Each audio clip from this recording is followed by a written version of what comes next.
കാലുകൾ ചലിക്കാതെയുള്ള യാത്രയാണ് ഓരോ പുസ്തകവും സമ്മാനിക്കുന്നത്.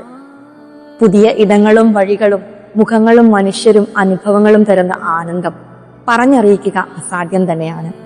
അങ്ങനെയിരിക്കെ തിരുവനന്തപുരം മുതൽ ഒഡീഷ വരെ യാതൊരു മുന്നൊരുക്കവുമില്ലാതെ ചലച്ചിത്ര സംവിധായകനും ഛായാഗ്രാഹകനുമായ വേണു നടത്തിയ ഒരു കാർ യാത്രയുടെ ഓർമ്മക്കുറിപ്പുകൾ നഗ്നരും നരഭോജികളും വായിക്കുമ്പോൾ കിട്ടുന്ന ആനന്ദം അതിനും എത്രയോ മുകളിലാണ്.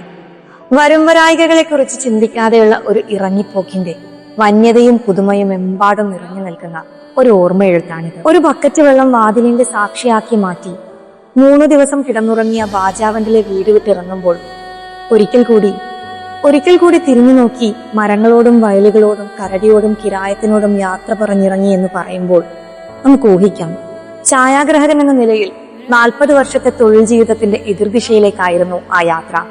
കാഴ്ചകളുടെ ഫ്രെയിമിന് ഒരു നിയന്ത്രണവുമില്ലാത്തൊരു യാത്ര. ഒരർത്ഥത്തിൽ ഒരു അലഞ്ഞുതിരിയൽ തന്നെയായിരുന്നു അത്. അലഞ്ഞുതിരിയലിന്റെ സുഖം മനുഷ്യന്റെ ചോരയിലുള്ളതാണ്. അത്രമേൽ മനോഹരമായ ആ അലഞ്ഞുതിരിയലിന്റെ യാത്രയുടെ, കണ്ട മനുഷ്യരുടെ, അനുഭവിച്ച പ്രകൃതിയുടെ, നേടിയ അറിവിന്റെ ഈ അക്ഷരങ്ങൾ മനോരമ ഹോർത്തൂസിലൂടെ വായനക്കാരിലേക്ക് എത്തുമ്പോൾ ഉപാധികളൊന്നുമില്ലാത്തൊരു യാത്രയ്ക്ക്, ദേശാടന കിളി പോലൊരു പറക്കലിന് നമ്മൾ വായനക്കാരും വല്ലാതെ കൊതിച്ചു പോകുന്നു.